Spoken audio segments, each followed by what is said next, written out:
Menghakikat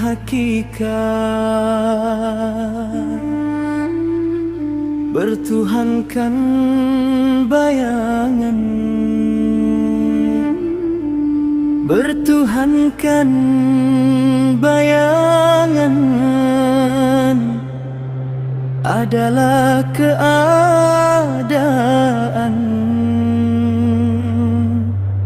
ketika seseorang menyebut Allah dengan lisan, menjalankan ritual ibadah secara lahir, tetapi yang ditaati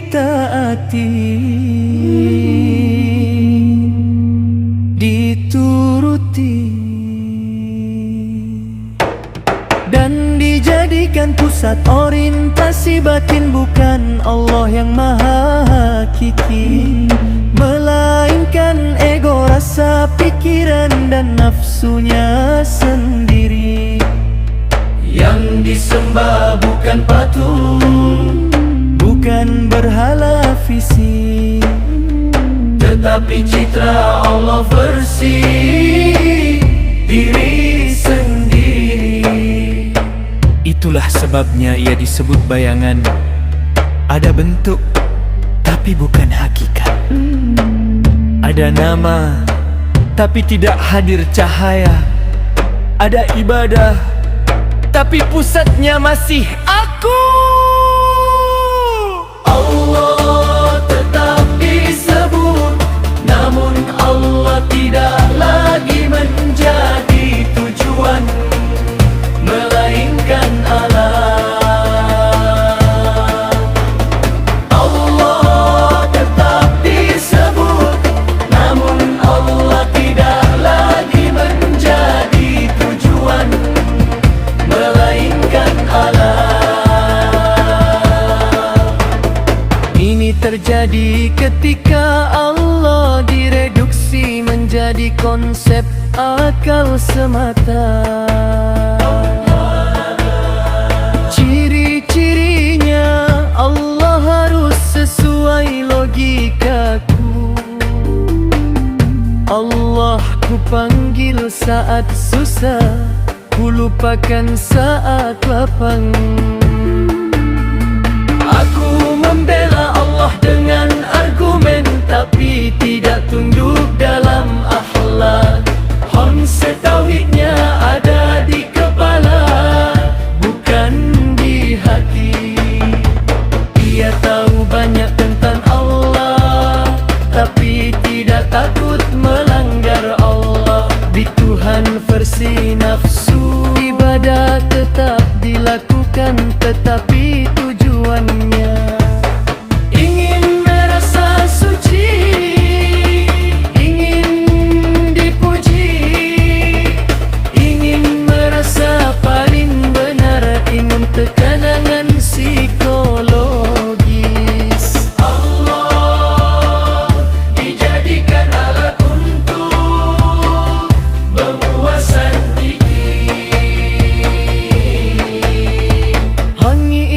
ibadah yang berpusat pada aku, bukan pada Allah. Ketika rasa nikmat hilang, ibadah ikut mengering. Si Tuhan versi tradisi, ibadah dilakukan karena kebiasaan,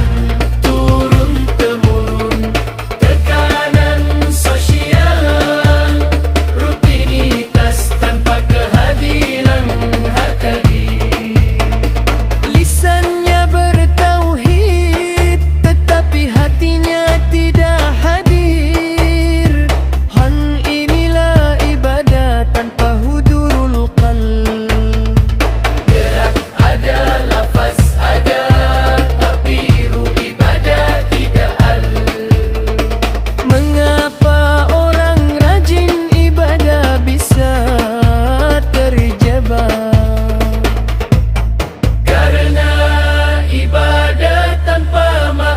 ma'rifat menjadi kebiasaan. Ibadah tanpa muhasabah melahirkan kesombongan halus. Orang bisa rajin syalat tapi keras hati, rajin zikir tapi mudah merendahkan, rajin amal tapi merasa sudah aman. Padahal merasa sudah sampai adalah hijab paling tebal. Itulah mengapa Rasulullah senahan berdoa agar bukan hanya melihat kebenaran, tetapi diberi taufik untuk mengikutinya. Sebab melihat benar, mu'min mampu tuh pada kebenaran. Allah dijadikan alat untuk memuaskan diri. Allah dijadikan alat untuk memuaskan diri.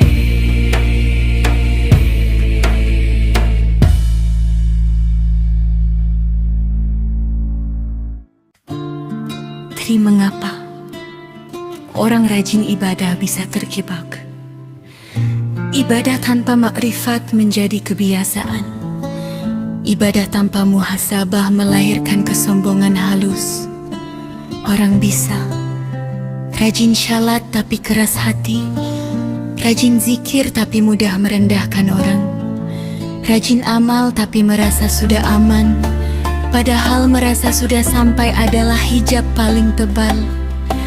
Itulah mengapa Rasulullah selalu berdoa agar bukan hanya melihat kebenaran, tetapi diberi taufik untuk mengikutinya. Sebab melihat benar jolol mampu tunduk pada kebenaran. Terjalan kembali ke fitrah tauhid.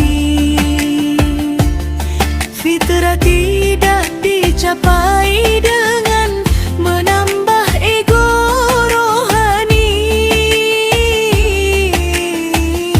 tetapi dengan menanggalkan pusat aku atas di dunia. Teruskan niat, teruskan bukan sekali seumur hidup, tetapi setiap saat. Allah, aku beribadah bukan demi rasa, bukan demi tenang, tetapi karena Engkau memang layak disembah. Jika ibadah tergantung rasa, maka saat rasa hilang iman goyah. Bifakru ilallah, rasa butuh mutlak. Bukan aku sudah syalat, aku sudah zikir, tetapi tanpa Allah aku tidak bisa syalat. Tanpa Allah aku tidak bisa berzikir. Pusat berpindah dari aku beramal menjadi Allah memberi amal. Inilah inti tauhid yang hidup.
tak kosong dirimu dari lain. Walau tidak jauh, yang menjauh adalah perasaan merasa sudah sampai. Penukup maknawi. Bertuhankan bayangan adalah penyakit paling halus dalam tauhid. Ia tidak tampak dari luar, hanya bisa disembuhkan dengan kejujuran batin dan bimbingan yang lurus. Semoga Allah membersihkan ibadah kita dari bayangan ego, mengembalikan kita pada tauhid yang bening, menghantarkan kita dari iman yakin makrifat. Allahumma la takilna ila anfusina tarfata ain. Ya Allah, jangan Engkau serahkan kami kepada diri kami sendiri, walau sekejap mata.